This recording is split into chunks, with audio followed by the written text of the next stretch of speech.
Iya, selamat sore pemirsa Vlog Memora, apa kabar? Anda tentu dalam keadaan sehat dan bahagia bersama dengan keluarga di rumah. Dan hari ini dengan bangga kembali program Dialog Publik menyapa Anda bersama saya Etno Taupan. Dan kurang lebih selama 1 jam ke depan kita akan membahas mengenai sebuah tema yang sudah dipilih untuk hari ini. Dan tentunya akan menarik untuk dibahas bersama dengan narasumber saya. Dan tema hari ini adalah karya sastra dan kaum milenial. Bagaimana nasib sastra ke depan di tengah era digitalisasi yang berkembang begitu pesat, begitu cepat setiap harinya. Di Studio 2 hari ini sudah hadir narasumber saya, ada 3 narasumber saya. Hari ini saya menyapa dulu, yang pertama ada Dr. Marcel Robot dari Universitas Nusa Cendana. Selamat sore Bapak. Selamat sore. Iya. Kemudian ada Bapak Dr. Marianus Kleden dari FISIP Unwira. Selamat sore Bapak. Selamat sore. Selamat sore Pak. Dan ini adalah salah satu perwakilan dari kaum milenial yang sangat mencintai sastra. Dan tentunya juga tidak asing bagi Anda pemirsa Vlog Memora yang tentunya setiap hari mendengarkan berita dari TVRI. Ada Bung Kopong Bunga Lamauran, atau biasa kami menyapa dengan Bung Ambuga Lamauran. Selamat sore Bung. Selamat sore Kak. Terima kasih Bapak bertiga sudah mau hadir di sini. Kita akan berbincang mengenai dengan karya sastra dan kaum milenial. Gitu ya Bapak ya. Kalau dulu, di zaman dulu kita sebutnya ada kaum kolonial Bapak ya. Sekarang ada kaum milenial gitu. Nah, nanti kita akan membahas juga bagaimana nasib karya sastra ke depan di tangan kaum milenial sekarang ini di tengah perkembangan digital yang sangat cepat setiap harinya. Tapi sebelum saya ke dua tenaga pengajar yang handal ini, saya ke perwakilan kaum milenial terlebih dahulu. Sebagai informasi juga untuk pemirsa di rumah bahwa Bung Ambuga ini baru saja menyelesaikan tulisannya yang ketiga dalam sebuah novel yang berjudul Ilalang Tanah Gersang. Dan sebelumnya sudah ada 2 novel tentunya yang sudah dikeluarkan terlebih dahulu. Nah, sebelum kita membahas lebih jauh, sedikit dong mengenai dengan Ilalang Tanah Gersang itu apa? Ya, jadi kalau Ilalang Tanah Gersang itu pertama kali saya menulis sejak tahun 2012. 2012. Saya pulang ke kampung, kebetulan di kampung saya di Witihama itu, saya melihat banyak pemuda yang tidak bersekolah tapi bisa bertahan hidup. Dan itu sangat menarik buat saya.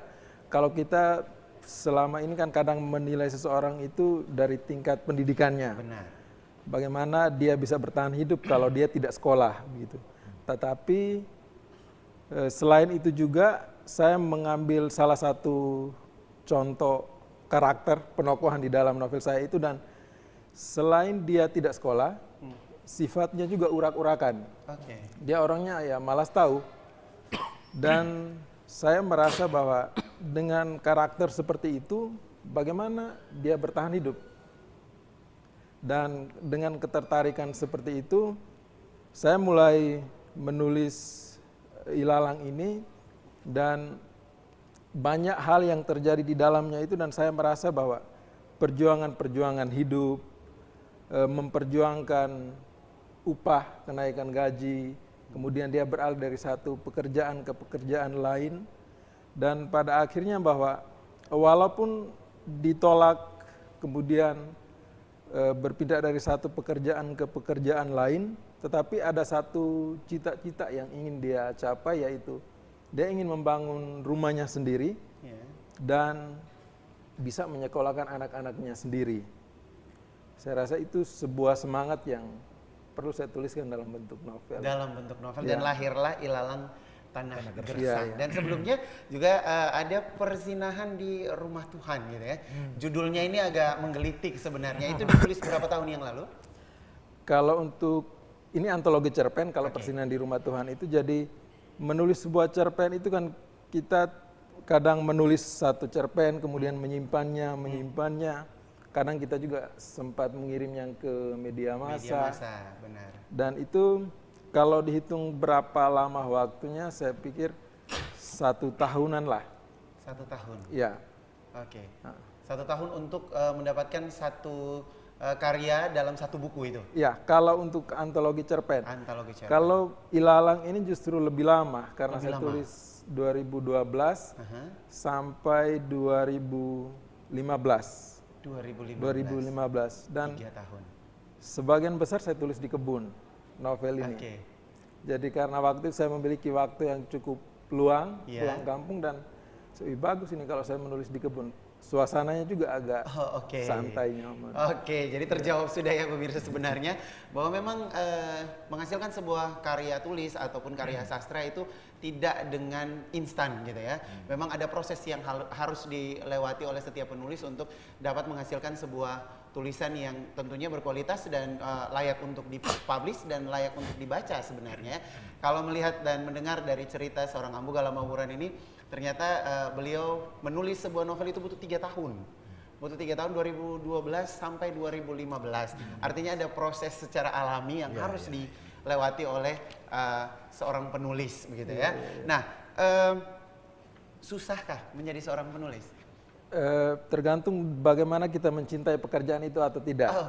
Jadi kalau kita tidak mencintai dunia menulis, lebih bagus jangan menulis, jangan jadi penulis. Mungkin banyak pekerjaan lain yang lebih pantas, dan ya saya pikir susah juga karena kita membaca saja kadang ada rasa bosan, apalagi menulis, dan kita harus memaksa diri kita untuk terus menulis setiap hari. Itu saya pikir sebuah perjuangan yang agak melelahkan. Jadi memang tidak mudah juga untuk bisa menulis ya, apalagi sebuah karya sastra yang notabene banyak orang tahu bahwa baca karya sastra itu bacaan yang berat, gitu kan? Apalagi di era digital saat ini, semua orang akan memilih untuk lebih baik saya menonton video daripada saya harus membaca tulisan seseorang gitu. Entah itu nanti tulisannya ada di internet, apalagi sebuah karya buku seperti ini, apalagi zaman memang sekarang udah canggih ya Pak ya. Orang banyak membaca di e-book gitu kan. Tidak lagi peduli dengan mau ada buku di mana begitu. Mereka karena kemajuan teknologi saat ini juga membuat kita harus mengikuti perkembangan itu, tapi tidak harus juga melupakan bahwa ternyata karya sastra ini juga karya yang mahal. Kemudian juga akan menjadi harta yang kita bisa simpan untuk generasi-generasi mendatang gitu ya. Yang diperlukan oleh seorang penulis, apalagi di era digital saat ini, apalagi kita sekarang perwakilan kaum milenial loh. Apa yang diperlukan? Yang paling pertama mungkin kita mencintai pekerjaan itu. Jadi kalau tanpa rasa cinta mungkin kita tidak akan berbuat banyak. Selain itu juga kalau ya membaca buku. Kalau menulis karya sastra ya harus membaca karya sastra. Tetapi kalau untuk pengalaman saya itu kan, saya akrab ya dengan perpustakaan. Saya tidak tahu apakah sekarang ini teman-teman sekarang masih akrab dengan perpustakaan buku-buku fisik atau tidak. Tapi memang saya membaca buku-buku secara fisiknya, novel-novel, dan sejak SMP itu sudah membaca karya terjemahan. Karena kebetulan waktu itu di paroki kami itu ada perpustakaan. Jadi saya membaca ya bukan dengan tujuan bahwa suatu saat bisa menulis, tetapi ya karena saya suka membaca. Mungkin hal ini sangat penting untuk proses kreatif ke depan. Pengalaman masa kecil saya pikir sangat berpengaruh, dan kita berimajinasi ini kan kita menggunakan gambar, visual, kita tidak menggunakan kata-kata. Dan ketika kita berimajinasi dan ingin menulis novel, ya kita menerjemahkan visual-visual itu ke dalam kata, dan itu butuh bacaan. Kalau tadi mulai membaca karya-karya terjemahan itu mulai dari SMP ya? SMP sudah mulai membaca itu. Anda memulai menulisnya di usia berapa? Menulisnya justru sudah masuk ke mahasiswa. Sudah di bangku universitas ya? Di bangku universitas. Jadi sederhananya waktu saya pikir seandainya saya menulis 1 hari 1 lembar, mungkin dalam 1 tahun saya bisa menghasilkan 1 buku. 1 buku. Iya. Tidak pernah membayangkan bahwa apakah ini nanti akan menjadi karya yang berkualitas. Tetapi saya mulai membangun kebiasaan dulu. Saya pikir 1 hari 1 lembar kan ya lumayan lah. Jadi dia mulai dengan langkah kecil sebenarnya. Langkah kecil mulai dengan 1 hari 1 lembar, dan akhirnya sekarang Ambu Gala Mamuran menjadi perwakilan kita dari kaum milenial yang ternyata juga masih mencintai sastra dan sudah berhasil menghasilkan karya sastra mewakili kita semua ya. Dan sudah ada karya-karya yang bisa kita semua baca untuk menjadi tambahan referensi untuk kita sekalian. Saya tinggalkan dulu Bung Ambuga di ujung sana. Saya bergerak ke dua dokter yang sudah hadir di studio saat ini. Saya ingin dapat tanggapan sedikit mengenai dengan di tengah arus digitalisasi saat ini. Apakah Bapak berdua melihat bahwa minat menulis, minat membaca pada kaum milenial saat ini meningkat ataukah berkurang? Mungkin Bapak Marcel duluan. Oke. Baik, terima kasih. Ini pertanyaan yang bagus sekali. Jadi kalau dilihat dari segi frekuensi, ya, itu sebetulnya tidak berkurang. Ya. Generasi milenial ini luar biasa gitu ya.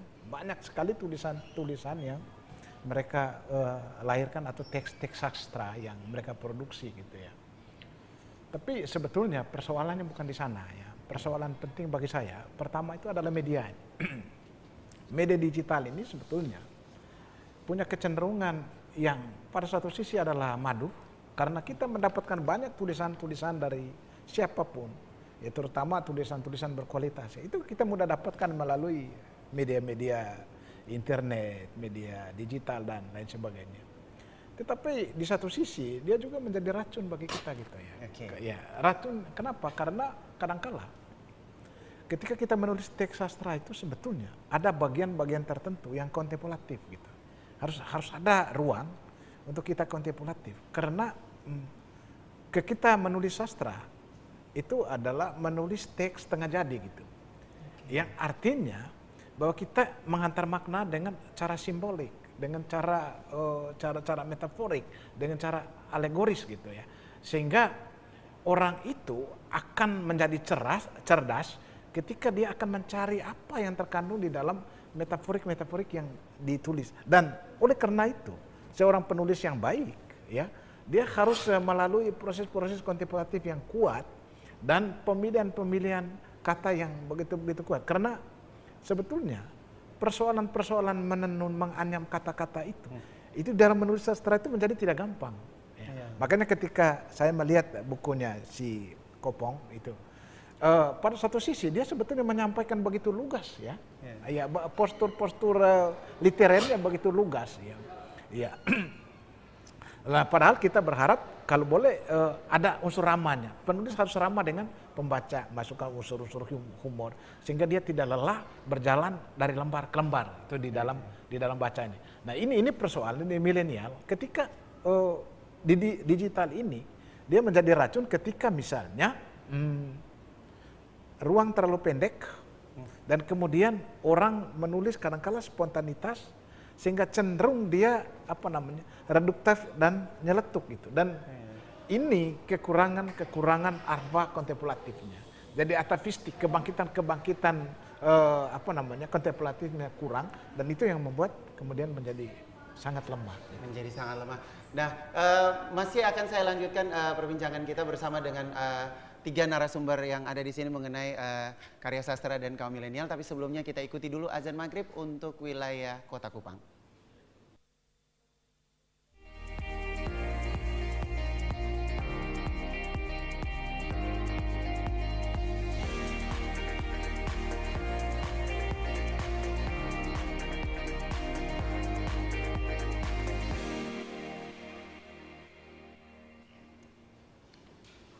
Iya, pemirsa Pelopomora, terima kasih Anda masih bersama kami dan selamat menunaikan ibadat sholat maghrib bagi Anda yang menjalankannya. Dan kita di Studio Dio masih akan terus melanjutkan perbincangan bersama dengan tiga narasumber mengenai dengan karya sastra dan juga kaum milenial. Kalau tadi saya sudah mendapatkan tanggapan dari Bapak Marcel mengenai dengan budaya baca, budaya menulis di tengah era digitalisasi. Saya ingin tanggapan dengan pertanyaan yang sama dari Bapak Marianus. Ya, sebetulnya kebiasaan menulis itu baik zaman dahulu maupun sekarang masih ada, tapi dengan gaya dan intensitas berbeda. Zaman saya dan Pak Marcel kita terbiasa menulis dengan kertas dan bolpen. Ketika kita menulis dengan kertas dan bolpen itu ada proses berpikir yang lebih lama. Jadi ketika gerakan mekanistik di tangan merangsang otak, itu ada interaksi antara tangan dan otak, itu lebih lama waktunya. Ada generasi lain yang menulis dengan mesin tik. Ya. Bunyi ketukan pada mesin tik itu memberi inspirasi tersendiri bagi penulis. Jadi ketika dia mendengar irama mesin tik, proses kreatif di otak juga bergerak dalam irama itu. Anak-anak sekarang tidak terbiasa dengan kertas, tidak terbiasa dengan mesin tik, tapi terbiasa dengan gadget. Karena itu dia menulis pendek. Apabila dia melihat sebuah realitas, dia menulis pendek saja sehingga cenderung satu aspek yang dideskripsi. Dia jarang melihat suatu masalah secara holistik. Dia lebih cenderung melihat masalah dari aspek tertentu saja dan memberikan komentar pendek terhadap masalah yang dilihat itu. Jadi memang ada perbedaan ya Bapak dari waktu ke waktu. Kalau zaman, boleh saya bilang zaman kolonial ya Bapak ya. Zaman kolonial itu kan memulainya dengan pena dan kertas, kemudian berpindah ke mesin ketik, kemudian naik satu tingkat lagi di komputer, dan sekarang di zaman kita anak-anak sekarang sudah lebih nyaman dengan gadget dan akhirnya membuat tulisan itu menjadi lebih pendek sebenarnya. Menjadi lebih pendek dan sebenarnya punya potensi berarti anak-anak ini ya. Ada punya potensi, tapi tidak masif seperti dulu ya, seperti zaman kolonial ya Bapak ya. Nah, di tingkat universitas sebenarnya Bapak, ini saya ingin tahu, penasarannya saya itu di tingkat universitas itu adakah trik atau kiat-kiat khusus untuk mendorong mahasiswa yang sekarang juga tergabung dalam kaum milenial untuk mulai mencintai menulis dan membaca? Dari Bapak Marcel dulu. Oh ya, baik. Kebetulan di Undana itu ada program studi pendidikan bahasa dan sastra. Mata kuliah menulis ya, itu namanya menulis kreatif. Sebetulnya kalau menulis ya selalu berhubungan dengan membaca gitu. Ya. Kalau media kita, media digital ini sebagai sumber bacaan, menurut saya itu luar biasa gitu. Luar biasa. Karena kita tidak, kalau saya Ambuga kemudian Pak Marianus ke perpustakaan, orang bilang itu jadul, terlalu lama makan waktu ke sana kemari gitu ya. Padahal di Android kita itu ada gitu ya. Persoalan sekarang apakah itu dimanfaatkan atau tidak? Nah, iya. Kadangkala ada masalah-masalah lain yang kemudian seolah-olah memutuskan hubungan kita dengan berimajinasi gitu ya. Misalnya ketika kita ini adalah masyarakat yang komunal, di mana gosip itu sangat kuat, maka fitur-fitur yang Android yang paling banyak digunakan yaitu adalah WA, WhatsApp, kemudian Facebook, Twitter. Sedangkan penyediaan misalnya buku-buku elektronik jarang diunduh untuk kita baca gitu. Padahal itu sebetulnya bagian-bagian yang sangat-sangat mudah kita dapatkan. Mudah. Dan kalau tanpa ada membaca, bagaimana gizi otak kita itu bertambah. Sehingga kosakata kita juga bertambah. Kualitas imajinasi kita juga bertambah. Sehingga menulis pun menjadi sangat berkualitas. Gitu. Nah ini problem kita juga di universitas. Benar ya Bapak. Jadi memang perpustakaan mulai ditinggalkan sebenarnya. Ya, mulai ditinggalkan. Padahal sebenarnya tidak masalah, tapi tidak kalau masalah. Misalnya gadget itu memang dimaksimalkan untuk kepentingan membaca gitu ya. Saya ke Bung Ambuga dulu. Tentu karya tulis, karya sastra yang Anda hasilkan ini tidak hanya dalam bentuk buku ya. Adakah yang dipublish di media sosial lainnya, misalnya di media-media online, atau misalnya Anda punya blog tersendiri untuk mempublish ini, atau seperti apa? Ya, kalau khusus untuk cerpen.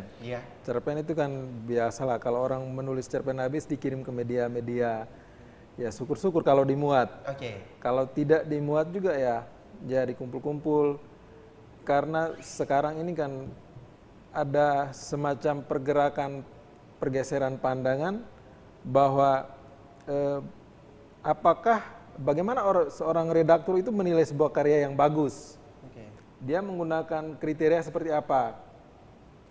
Dan mungkin karena pandangan seperti itu, orang merasa bahwa entah mengirim karya ke media massa ataupun diterbitkan atau tidak di media massa itu ya tidak ada beda.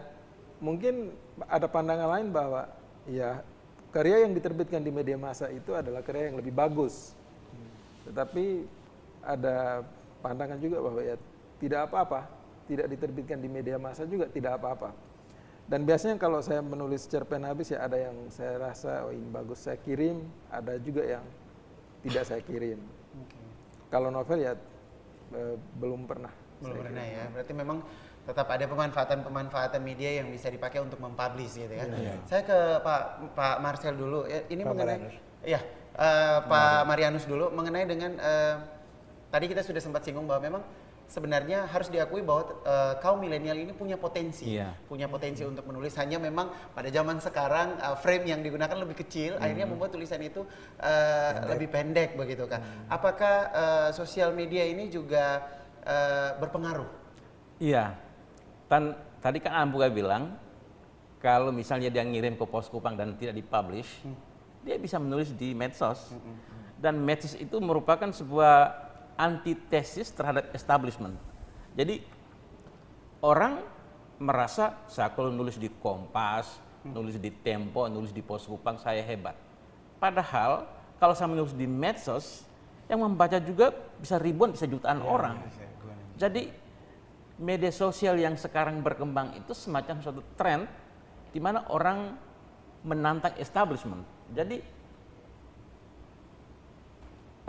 kalau saya kembali ke Ambuga, apa yang dia tulis di bukunya itu juga merupakan kritik terhadap establishment. Jadi dia ngomong tentang toko Daruk itu Daruk itu kan sangat bahasa Kupangnya sangat kemomos ya. Dia tidak mendeskripsikan orang sebagai pemuda yang ganteng, menikah dalam sebuah pesta yang meriah.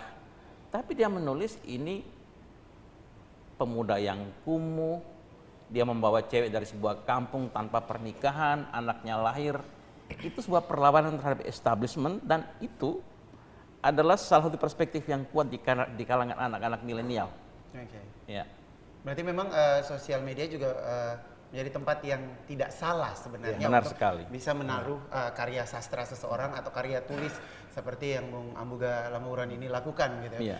Saya kembali ke dunia kampus dulu. Kalau tadi ada tanggapan sedikit mengenai dengan berarti perpustakaan mulai ditinggalkan gitu ya. Ini artinya budaya baca, minat baca mahasiswa kita juga menurun begitu ya. Kalau Bapak berdua punya mimpi, trik apa yang mau dilakukan untuk orang Kupang kasarnya bilang mau pompa naik lagi minat baca dan minat tulis anak-anak dari Bapak Marcel? Sebuah kiat yang saya lakukan adalah saya kan menulis buku, kadang-kadang menulis opini, kadang-kadang menulis di jurnal. Saya mewajibkan mahasiswa saya membaca buku saya, membaca opini saya, membaca artikel jurnal saya, dan membuat ringkasan atau menulis perspektif baru atas apa yang saya lakukan. Jadi sebuah teknik di mana anak-anak itu bagaimanapun juga harus membaca. Benar. Itu dari Pak Marianus ya? Iya. Pak Marcel? Oh iya baik. Jadi kebetulan memang saya sendiri menulis ya. Dan mereka sebetulnya bukan tidak bisa menulis. Ya, mungkin itu tadi ya. Pertama tidak punya kemauan. Yang kedua, memang media ini memanjakan mereka untuk ini. Benar. Ya, sehingga kadang-kala tema-tema yang mereka ambil itu dari internet. Ya, karena itu, saya punya cara, punya kiat gitu ya. Apabila Anda menulis, duduklah. Dan saya akan memberikan, tulislah sisir. Ya, buatlah sisir ini sebagai sebuah hal yang luar biasa gitu. Yang tidak dalam pengertian yang biasa. Karena kalau saya memberikan temanya lain, temanya, sudahlah kalian ambil. Temanya terserah. Itu nanti bawahnya luar biasa gitu ya. Malah jauh lebih daripada yang saya bayangkan. Itu luar biasa. Ya, kalau begitu saya ngetes gitu ya. Coba Anda tulis gitu. Tulis ya jendela. Tulis saja jendela dalam pengertian yang bukan jendela untuk kau menengok sesuatu gitu. Tapi jendela dalam pengertian lain. Karena menulis kreatif adalah memberi makna yang berbeda dari hal yang mainstream gitu, yang umum begitu. Jadi coba engkau menulis tentang jendela, baik puisi maupun cerpen, ya, dengan makna yang berbeda gitu, supaya mereka tertantang dan ketahuan bahwa karena ini proses kreatif, ya, baik pembaca dan penulis itu sama-sama kreatif, ya, jadi biasanya menemui kesulitan. Ya, karena apa?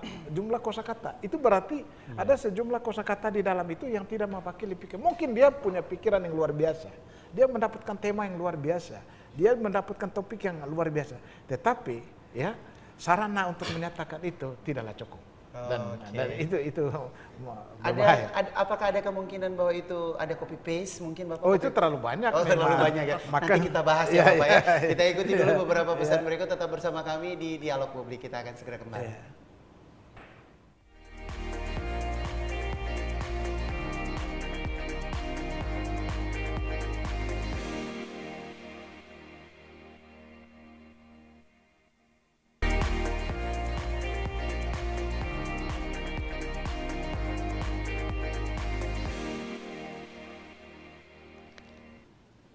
Ya, pemirsa Pelomora, terima kasih Anda masih bersama kami di Dialog Publik. Kita masih akan membahas mengenai dengan karya sastra dan juga kaum milenial. Tadi kita sudah membahas banyak dengan ketiga narasumber saya di sini, dan kembali saya ingin bertanya kepada perwakilan kaum milenial gitu. Ini juga mungkin kalau ada tanggapan dari Bapak berdua boleh disampaikan mengenai dengan sepertinya mulai hilang budaya untuk mengadakan lomba menulis. Ini juga mungkin salah satu yang menjadi penyebab bahwa minat menulis dan membaca pada kaum kita sekarang ini mulai menurun. Saya ingin tanya kepada Bung Amuga, ringan saja sih sebenarnya. Pernahkah mengikuti lomba menulis yang dipublish oleh lembaga atau panitia tertentu seperti itu? Saya pernah mengikuti perlombaan mengirim novel, tetapi beberapa bulan kemudian itu ada pemberitahuan kalau lombanya itu dibatalkan karena naskahnya tidak mencukupi begitu. Selain dari itu, kalau menurut saya perlombaan menulis ini sebenarnya banyak sekali. Saya biasa buka Instagram itu. Itu perlombaan yang dilakukan oleh entah penerbit sendiri ataupun oleh instansi tertentu itu banyak sekali. Hanya mungkin di NTT ya hanya 1-2 komunitas saja yang selama ini saya lihat mereka juga melakukan perlombaan, menggelar perlombaan menulis. Tetapi mungkin minat kita terhadap tulisan itu juga karena mungkin kita tidak ada jurnal yang terus terbit secara berkala begitu. Mungkin komunitas-komunitas sastra dulu pernah menerbitkan tulisan-tulisan, dan itu kan mereka menerima kiriman tulisan. Dulu itu ada Dusun Flobamora, saya lihat beberapa komunitas sastra termasuk Dusun Flobamora juga mau menerbitkan kembali Santarang itu. Saya pikir itu juga bagus menjadi ajang untuk ya kita mengirim-ngirim tulisan di NTT khususnya. Di NTT secara khusus. Nah, menarik soal komunitas yang concern tentang bagaimana membangun orang untuk bisa menulis gitu. Di NTT sendiri menurut informasi dari Bung Amuga atau sepengetahuan Bung sendiri, apakah memang masih ada komunitas-komunitas itu atau mulai lenyap di telan waktu ini? Ya, komunitas sastra di NTT ini ada. Bahkan akhir-akhir ini mulai bergeliat. Mungkin salah satu kelemahan kita mengapa beberapa komunitas itu menerbitkan jurnal kemudian mati, karena ya orang-orang yang menuliskan atau mengisi komunitas itu tidak merasa bahwa kalau tidak mengirim tulisan berarti karirnya mati. Jadi kalau misalnya satu kali terbit kemudian kali berikut tidak terbit, ya tidak apa-apa. Mungkin karena kita diisi dengan beberapa anggota yang masih berpikiran seperti bahwa menulis itu bukan karir. Jadi ya agak setengah mati kalau kita. Beberapa komunitas itu kan dihidupi oleh orang-orang yang mengenyam pendidikan seminari. Dan itu saya lihat sekarang itu hidup mungkin karena mereka memiliki kebiasaan menulis. Di luar dari itu agak setengah mati. Memang ada ya, tapi pergerakannya belum semasif dulu mungkin ya, karena orang sekarang juga lebih memilih untuk saya lebih memilih menjadi vlogger misalkan gitu, ketimbang saya harus menulis begitu ya. Bapak berdua di zaman Bapak, saya yakin pasti banyak sekali ajang perlombaan menulis begitu. Bapak Marcel? Iya, Bapak Marianus?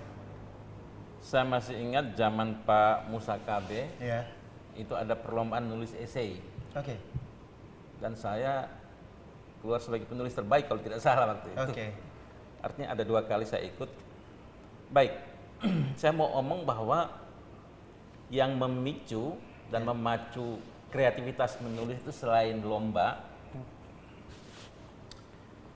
saya melihat bahwa bakat kepenulisan itu juga lahir secara alamiah. Jadi misalnya begini, penulis besar dari NTT itu kan Gerson Poyk.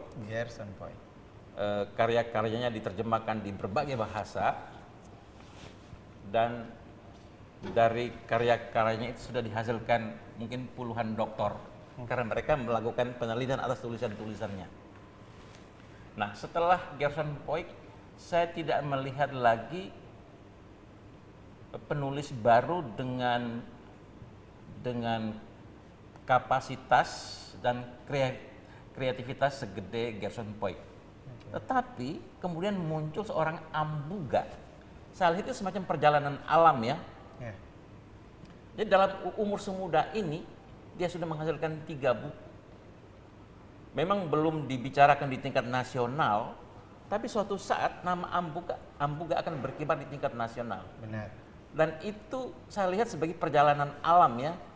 Seperti juga tokoh-tokoh di bidang apa saja. Dia sekali muncul kemudian hilang, tiba-tiba muncul lagi tokoh baru. Begitu juga penulis. Setelah Gerson Poyk, sekarang saya pikir Ambuga ini harus didorong-dorong untuk terus menulis, terus berkreasi dan menghasilkan buku baru. Nah, gitu ya. Ada zamannya Bapak Gerson Poyk, kemudian nanti di zaman ini ada Bung Ambuga Lamauran yang nanti akan mendunia juga dengan karya-karya yang pastinya ditunggu oleh banyak orang, terutama masyarakat NTT untuk karena memang dibilang bahwa bakat menulis itu memang lahir secara alami juga gitu ya Bapak ya, tumbuh secara alami. Nah, ini masih berkaitan dengan kaum milenial saat ini Bapak. Kalau saya sih sendiri, saya menganggap bahwa karya sastra itu berat bagi saya gitu. Kadang-kadang saya agak susah menerjemahkan gitu. Nah, bagaimana kedua narasumber saya ini, tenaga pendidik ini, bagaimana untuk membuat kaum milenial jatuh cinta pada sastra? Karena kalau kaum milenial tidak mulai jatuh cinta dengan sastra, saya khawatir ada ancaman hilangnya sastra gitu. Saya takutnya seperti itu gitu ya. Bapak Marcel, kemudian kita ke Bapak Marianus. Iya, baik. Saya kira begini. Yang paling pertama tadi supaya jangan lupa bahwa lomba itu kadang-kala bagus untuk merangsang, tapi kadang-kala juga bisa mencelakakan. Ya, mencelakakan apabila memang mental kita untuk melomba, bukan karena menulisnya. Ya, akhirnya ketika dia tidak dapat juara, dia merasa down dan menurut saya itu menjadi tidak penting di dalam menulis kreatif. Jadi kalau dia ikut lomba tetapi dia bukan mengharapkan apa yang dihadiahkan. Dia mempertaruhkan kualitas. Dan kemudian dia jangan berharap bahwa kalau dia tidak juara lalu kualitasnya rendah. Itu sama sekali tidak ada hubungan, mestinya itu tidak ada hubungan. Nah, sama dengan tadi itu. Kenapa sekarang kok lebih banyak misalnya yang lomba-lomba yang ini kan sebetulnya zaman juga dia menghendaki supaya pragmatisme itu yang lebih dipentingkan daripada imajinasi gitu. Dan ini satu bahaya zaman sebenarnya. Ya, oleh karena itu hemat saya sangatlah penting untuk kembalikan kreativitas ini kepada kekuatan-kekuatan kita berimajinasi dan membaca. Ya. Lalu mungkin pertanyaan apa tadi? Bagaimana membuat kaum milenial jatuh cinta? Nah, ini ya, mungkin perancangan ya. Ya, saya kira apa namanya perkumpulan-perkumpulan sastra untuk mendorong anak-anak itu menjadi penting. Ya, kemudian kita butuh sebetulnya kaum milenial itu mempunyai komunitas-komunitas yang kuat itu ya, sehingga merangsang untuk teman-temannya. Terlalu banyak sekarang misalnya media untuk memuat tulisan-tulisan mereka.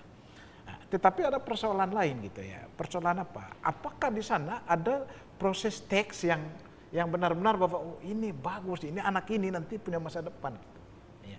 Makanya kita lihat sekarang ada juga yang begitu muncul selain Kopong ini ada Mario Lavi, ada kemudian Felix Nesi. Ini anak-anak yang punya kemampuan yang luar biasa, yang sudah berbicara nasional bahkan internasional. Ya. Dan ini menurut saya seperti Pak Marius, ada perjalanan zaman. Bedanya dengan Gerson, ya. Gerson ini dia hidup di sebuah era di mana yang menentukan, mendikte kita menjadi sastrawan itu adalah Jakarta gitu. Ya, kalau buat di Horizon, dianggap Horizon ini merupakan Sungai Yordan yang membaptiskan seorang. Siapa sih Marcella Robot kalau misalnya tulisnya tidak muat di situ? Apa memang kualitas saya rendah atau apa gitu? Ternyata tidak juga. Justru saya bangga ketika misalnya ada si Felix Nesi, ada Mario Lavi, bahkan ada Mesra Pelendo yang dia melahirkan karyanya dari Kupang sini, dari tanah yang gersang begini, tapi dia bisa kemudian berkibar secara nasional dan internasional. Nah, ini sebetulnya orang-orang ini juga dipanggil sebagai kesaksian di komunitas-komunitas ya, supaya anak-anak muda kita ini terangsang gitu. Ya, untuk berkarya, kemudian menulis, jatuh cinta gitu. gitu Iya, ya, Bapak jatuh ya? cinta pada karya sastra. Benar. Bapak sendiri tanggapannya seperti apa? Begini, kalau kita mencermati bakat-bakat ya, itu ada. Kalau kita ke sekolah-sekolah, kalau kita ke perguruan tinggi, kita melihat ada bakat-bakat tertentu. Yang mau saya katakan ialah NTT ini memang hidup dalam budaya lisan ya. Jadi karya-karya sastra lisan itu banyak. Dan itu kalau kita lihat secara budaya, karya kemampuan lisan itu diekspresikan misalnya dalam kejuaraan lomba lagu. Dari NTT ini banyak sekali orang-orang bersuara emas yang menang di Jakarta. Benar. Selain suara, nona-nona NTT juga cantik-cantik dan sempat menjadi juara dalam berbagai ajang. Di Jakarta juga. Jadi bakat-bakat seni itu ada, kemampuan mengekspresikan secara verbal itu ada. Sekarang mungkin perlu sedikit rangsangan agar mereka bisa menuangkan secara tertulis. Jadi tadi sudah disebutkan misalnya Mario Lavi. Oh, puisi-puisinya itu luar biasa. Dan kalau kita cermati di sekolah-sekolah, bakat-bakat itu ada dan kita perlu sedikit mendorong agar mereka mau menuliskannya di dalam bentuk tulisan. Ya. Berarti memang ini juga berkaitan dengan bagaimana merangsang anak-anak kita mulai dari usia dini untuk mulai jatuh cinta pada membaca, kemudian menulis dan bisa menghasilkan karya nanti seperti perwakilan-perwakilan kita yang dari kaum milenial ini ya Bapak. Ada satu pertanyaan begini Pak. Kalau saya sih ini bukan pengaruh sih sebenarnya. Sebenarnya era digital saat ini harusnya dia berkolaborasi untuk bisa membuat seorang Amboga Lamawuran ini untuk menjadi lebih dikenal karya-karyanya, lebih dikenal dengan tulisan-tulisannya gitu. Tapi kenapa sekarang anak-anak kita jauh lebih memilih untuk yang lebih sederhana ketimbang menulis? Apakah memang menulis itu berat? Prosesnya seperti itu ya Bapak ya? Iya. Menurut tanggapan Bapak sendiri? Iya. Ya, yang pada pertama memang menulis ini kalau kita menerima sebagai sesuatu yang berat, memang beratlah menulis ini ya. Yang kedua karena permintaan dari menulis itu terlalu berat juga. Misalnya pasti harus membaca. Kalau tidak membaca tidak mungkin lah. Ya. Jadi yang kedua, sebetulnya terutama kalau menulis sastra ya. Kalau menulis sastra itu ada proses gitu ya. Ada proses kontemplatif. Makanya kenapa orang bilang, oh saya menulisnya jam begini. Sebetulnya karena pada saat tertentu itu ada ketika dia menulis saat itu lebih enak, lebih mudah gitu ya. Tetapi yang paling penting sebetulnya, terimalah menulis itu sebagai sebuah pekerjaan menyembuhkan. Iya, sebagai suatu aktivitas yang menyembuhkan. Kenapa saya bilang menulis itu menyembuhkan? Karena apa yang kita rasakan, apa yang kita pikirkan, kalau boleh ada outletnya melalui menulis itu. Ya. Dan caranya gampang saja. Kalau mau menulis supaya ini gampang saja. Setelah menulis, begitu merasa kesulitan berhenti, jangan paksa. Lepaslah dia gitu. Kemudian kalau kita mau menulis lagi baca kembali. Tidak boleh baca di ujung bawahnya kita mau sambung, tidak boleh gitu. Oke. Harus dari atas. Dari atas Iya, lagi dari ya. atas lagi gitu. Jika muncul lagi, oh ini baru kreatif. Jadi setiap kali kita harus menjadi pembaca pertama untuk tulisan kita seburuk apapun. Seburuk apa? Seburuk apapun. Makanya ketika kita menulis 5 menit kita berdialog lagi dengan tulisan ini, kita jadi malu. Kenapa buruk begini gitu? Iya. Putusannya ada 3. Pertama, saya melanjutkan yang ada dengan sedikit koreksi. Oke. Yang kedua, saya melanjutkannya dengan banyak koreksi. Dan yang ketiga, saya mengubahnya sama sekali. Yang paling kreatif adalah mengubahnya sama sekali. Mengubah total, merubah total. Itu adalah tantangan seorang penulis. Jika dia putus asa, janganlah jadi penulis. Oke. Seperti Amboga bilang, carilah lebih baik kita jadi tukang batu saja lah. Jauh lebih buang batu di atas trek, kita pulang tidur nyenyak, aman. Gitu. Oke, benar ya. Seperti tadi juga sempat berbincang sebelum kita on air ini, Bunga-bunga lebih sering menulisnya di kebun ya? Menulisnya di kebun? Iya. Atau memang harus ada space-space tertentu yang bisa dipakai untuk mendapatkan ilham gitu untuk menulis? Yang pertama mungkin karena kita mencari tempat yang nyaman untuk Oke. menulis. Dan karena kebetulan waktu itu saya di kampung, jadi mungkin kebun pilihan menjadi Tempat yang paling ya, tepat. tempat yang paling Enak, nyaman? nyaman lah. Oke. Iya. Jadi memang menulis itu juga butuh space yang nyaman, yang memang nyaman untuk menulis sehingga ilham itu sehat keluar ya Bapak. gitu, Nah, sehat. Bapak ini menyangkut dengan minat baca gitu. Iya. Minat baca ini kan berimbas pada mau menulis juga tidak ada gitu kan. Indonesia itu kan rendah Rendah sekali. minat bacanya gitu ya Bapak ya. Kalau boleh memberikan masukan begitu kepada mungkin di luar sana ada tenaga pendidik yang juga menyaksikan dialog ini gitu. Apa yang harus dibuat untuk mendorong anak didik kita untuk mulai mencintai membaca? Literasi kita pasti kurang. Dari Bapak Mari. Saya rasa kita harus mengapresiasi ya, mengapresiasi apa yang dibuat oleh anak-anak. Oke. Jadi kembali ke zaman kertas, memang sekarang zaman kertas juga sih, tapi kembali ke zaman dulu ketika belum ada laptop, belum ada gadget, Iya. kita dilatih menulis elok. Nah, menulis elok itu selalu dinilai oleh guru. Oke. Sekarang tidak ada mata pelajaran menulis elok, Iya. tapi apapun yang ditulis oleh anak itu perlu diapresiasi. Oke. Kita jarang mengapresiasi tulisan seperti saya katakan tadi, karena kita hidup dalam budaya lisan. Kita nonton TV itu lisan, kita gosip itu lisan. Tapi ketika kita mengangkat bolpen dan menulis di kertas itu jarang. Ya. Karena itu apa yang dilakukan oleh anak ketika dia mulai menulis di atas kertas harus diapresiasi. Oke. Nah, apresiasi yang berikut ialah barangkali memberikan sedikit insentif pada tataran pemerintah, pada tataran kelompok-kelompok sastra. Ya, kira-kira begitu sehingga kebiasaan menulis itu diteruskan sebagai sesuatu yang diapresiasi oleh orang lain. Oh, oke. Ini menulis elok yang dimaksud naik tebal turun tipis itu ya Pak ya? Tahu juga ya. saya masih sempat gitu ya, tapi memang ditinggalkan sejak lama gitu karena memang naik tebal turun tipis itu agak susah ya Pak ya, memang merepotkan gitu.